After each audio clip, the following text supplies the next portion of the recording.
Hello and welcome back to Overwatch League Microplays, a series where we break down pro plays that may not have gotten the attention they deserved on broadcast, and sometimes are too small to even notice. Today we'll be showcasing some plays collected throughout the 2023 Mid-Season Madness Tournament. Let's get into it.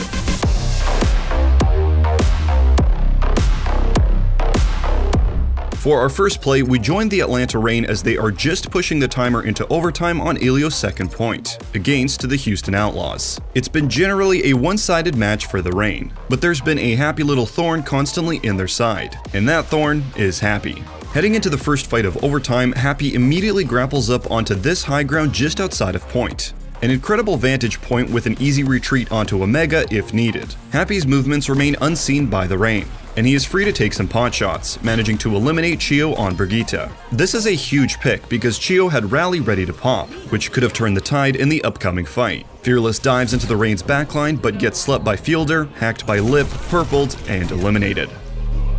Meanwhile on point, after Donghak gets slept, he wakes up and dives Happy, which leaves the point unoccupied and it quickly flips over to the side of the Outlaws. Donghak tries to make his escape back towards spawn, but the needle gets threaded by Happy, and Donghak falls. Luckily, because Fearless is dead and the Outlaws support line got purpled, the Outlaws are forced to fall back and give up the point. Now, the Outlaws are in last resort mode, and Pelican throws his life away to contest before the rest of his team can return. Violet and Fearless leap on, and Happy heads up to his favorite spot, the same high ground above point. If anyone can delete an entire team with a couple of headshots, it's definitely Happy on Widow. Meanwhile, on point, someone on the Reign makes the Happy callout, and Lip immediately shifts into gear. Looking up to Happy on the high ground, he heads around the pillars and throws his translocator up. Happy catches on and takes aim, narrowly missing Lip's head. The two start dueling it out and Happy grapples past him. Lip thinks fast and dips into the nearby bush and cloaks himself, completely obfuscating his hitbox. From Happy's perspective, you can barely tell anyone is even there. Lip jumps out and Donghak leaps in as reinforcements, which leads to Lip being able to finish Happy off. At this point, the teams trade back and forth and favor falls towards the Reign, resulting in a secured map point.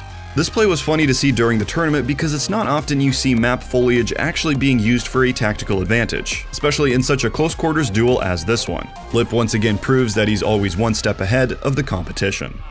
EMP on the point, Pelicans down, overtime for the Atlanta Reign. Stalker might be dead, but Lip throwing his Translocator right on top of Happy. But now they have to deal with Fearless. Primal Rage and a rally from Violet. Oh, straight off towards Happy's position. Oh, hiding in the bushes. Here's the cloak. The Venom Mine out too. A Translocator behind him. Happy needs to find something, but find nothing he does. The Atlanta Reign, their backline just got EMP'd, but it's a trade, a race. Chio stays alive on the points, and the Atlanta Reign will take map number 1. Heading into our next play, we see another classic C9 in the Overwatch League. Seeing these are always very humbling, as even the most professional players sometimes just forget the timer. Let's take a look at how this C9 happened. We come into the fray as the Florida Mayhem are attempting to finish off their Blizzard World push against the Hangzhou Spark. It's a battle of the pink around here, so make sure to pay close attention. The Mayhem are choosing to begin their approach through the back rooms, hoping to wrap their way around this hallway to the point before the timer expires. Guxue gets an early read on this as he can hear Tracer blinking in, which allows the rest of the Spark to get in position. Right at the 10-second mark, Guxue backs off to give the Mayhem some space. Why he does this will be obvious soon. Someone, on Winston, takes this opportunity to jump back onto the point, and Lengsa responds with his rally. Now, with someone out of the way, Guxue takes this chance to once again close the gap, and dives the backline with leave. The Spark actually waited for someone to burn his jump. They knew he had to, because the timer was about to run out. Chorong defensively pops Rally, and Guxue pops Primal Rage, anticipating the stun. Meanwhile, on point, both Lengsa and Monk turn back to help Guxue in the backline. Someone continues zapping Lengsa, but for some reason leaps into the air, and upon landing he activates Primal Rage and starts going ape on Monk.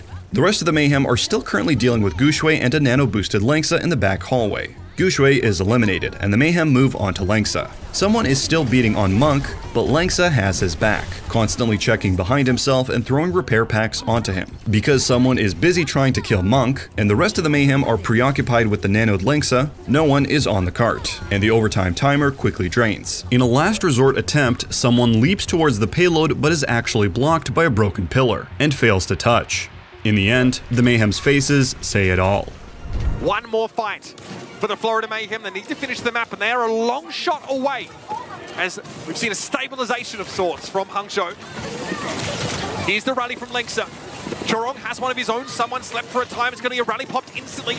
A pulse bomb for checkmate could be a difference maker here as Gooseray goes for the primal rage. He's looking to jump right into the middle of the pack here, separate everybody from the rally healing, but he gets caught, hacked, he's down. Checkmate finds the pulse connection on Lengsa, but what about the cards? The objective. The Florida Mayhem let that one slip out of their hands. Moving on, it's time for another crazy support play. They are, after all, the true playmakers of Overwatch 2. Let's head over to Shambali Monastery, where the Uprising are a couple of meters away from a map victory against the Hangzhou Spark. In the previous round, the Spark only managed to get it just before the first point, which makes this a lot easier for the Uprising in this upcoming push. Let's take a look. To begin, the Uprising are rounding the corner and the Spark are advancing in from high ground. Gooseray takes an aggressive corner hold in order to contest the cart, and Shy takes the opposite angle, ideally to keep key targets hacked during the ensuing fight. However, this plan goes to hell immediately when Kalios literally jumps around the corner and earth shatters Gooseray. Simultaneously, Decay puts up a wall between the shattered Gooseray and his supports, cutting off the Spark's healing completely. Li Jae-gon heads in and helps eliminate Gooseray. Then Hippie hops over to Shy to start applying pressure and forces him to translocate out. That's 2 Spark members out of the fight already, and Li Jae-gon isn't done. Spotting Leave out in the open, he opens fire, but decides to take a short refuge in the side room. Meanwhile, on point, Kalios has fallen, and Leave gets nano boosted on point. Leave starts spraying everyone down with his endothermic beam. Something's gotta happen fast from the Uprising. Back to Li Jae-gon, he spots Lengsa on Zenyatta chilling in the side room. At this point, Li Jae-gon knows what he must do. He swoops in, juking out of the door and back in, booping Lengsa out and eliminating him from the fight. Turning back towards the point, he notices Twilight at a critical health and drops the beat, actually saving Twilight's life from Leave's nano-boosted Mei. Monk tries to escape, and Leave is left on the point with nothing but an ice block. Ultimately, the Uprising managed to secure the point, and thus the entire map win. I can see where they're going with that, but Kalios with his early shatter. Gooseray's been walled off, and there he goes. A nice anti-aid on Kalios, but look at this. Birdring sitting behind his entire team, just laying down some suppressing fire, and now it's only Leave that stands in their way. The EMP is good for 3, but can they follow this up? Decay and Birdring are pretty low, but Li Jae-gon hits the sound barrier, and the Boston Uprising need to only deal with Leave. There's no way in hell they were getting back to that point in time. Let's head to the Antarctic Peninsula and watch a Sombra microplay that gave us a good chuckle. We joined the Houston Outlaws as they are just taking over the point from a very strong Atlanta Reign hold. Throughout the match so far, the Outlaws haven't held the point once, and the Reign have climbed to around 90% before the point managed to flip. As the Outlaws clean up the Reign, Lip barely manages to translocate out to save his life, and recloaks. However, the Mega near his translocate is not yet respawned. Ironically enough, this is because Lip had already taken it at the beginning of the previous fight. As Lip is about to hack the Mega, Pelican then translocates and yoinks the hack, leaving his new translocator nearby for the next fight. Lip is still in critical condition, and if he were to hack the Mega in that moment, it would have revealed him, and allowed for an easy kill from Pelican. Lip takes a step back to the corner and Happy is seen on the hunt, shooting randomly to hopefully catch Lip out. As Happy moves away, Lip remains, biding his time, most likely waiting for the next team fight to begin and destroy Pelican's translocator. Then suddenly Happy comes zipping back in and murders Lip out of nowhere, a huge stagger for the Outlaws. But how did Happy know? During the fight, the Outlaws knew that Lip escaped before death, and Pelican saw that the outermost Mega was already taken previously when he translocated back there. This could easily mean that Lip had been using this Mega as his go-to, so naturally he would be around there somewhere. On top of this, a few members of the Outlaws were able to see his translocate trail, which actually reveals the general direction in which Sombra translocates towards. Fearless leaps over the high ground and pings that an enemy is around that area, and Happy obliges to check it out, heading back and spraying randomly. Happy manages to hit one random bullet that reveals Lip. Goodbye, Lip. The quick thinking spatial awareness that the Outlaws showcased here is incredible, and we're glad to have caught that. This team is definitely a force to be reckoned with. Goes for naught. He's not having to keep his team standing there. So that's the silver lining, I guess, for the Outlaws. Gonna get the point. That's not really the biggest deal, but getting that Brig ultimate out definitely helps things. They're heading back into another EMP cycle. And this will be the big one, right? Can they live through here? Oh, Lip actually, he sees the translocator. The help. Oh. A little respect, perhaps, Lip. Sat there on what, 10 health? Steamrolled by Happy. Heading into our last play, let's take a look at how the Houston Outlaws perfectly baited Izayaki. To begin, the Outlaws are waiting to push their cart in the final few meters to cap out the map with a solid 3 points, whilst the Boston Uprising are holding strong on the high ground. First, watch this sequence here.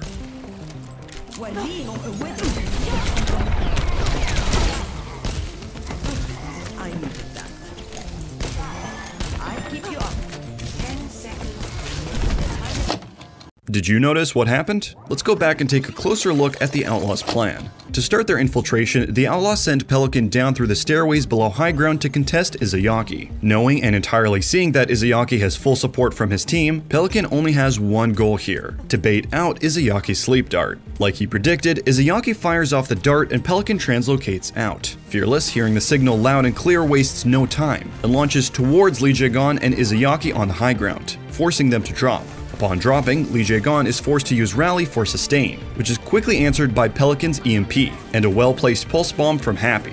Needless to say, that marks the end of that defensive and the Outlaws take the point. Pretty rough at times for Boston, still in another good spot to hold on deep. You gotta kill this Ana. Izayaki's gotta be first on the menu. Fearless again, just trading, just setting up. This is all positional here. Okay, Nano from Shu to whom? Unclear. Either way, that expired, I guess, after the fact. It's going to be Happy setting up. There is a rally in play. A pulse bomb stick. A difference maker to be sure. It's Izayaki down and Lee Jae-gon soon to follow. The Outlaws bide their time. They're calculated in their risk-taking, and it pays dividends. Now Nikkei's forced to play from the outside looking in, and that card, oh yeah, she's getting home. And that's all we have for this episode of Microplays. As always, let us know which play was your favorite or which one you'd like to see get broken down in the comments below. This video is made possible thanks to our wonderful patrons. Massive thank you to everyone on this list, and shout out to B, Cloud, Pass, Shampoo, Spartacus, and Yashichi for being Platinum supporters. And an extra special shout out to Steph and Jack for being our Diamond supporters. Hope y'all are having a good summer. If you want to talk to us, check out our Discord. If you want to support our channel and get info on unreleased videos, check out our Patreon. If you want to help us out in a different way, leaving a like, subscribing, and hitting the bell to stay up to date is also appreciated. My name is Jonah. Thanks for watching.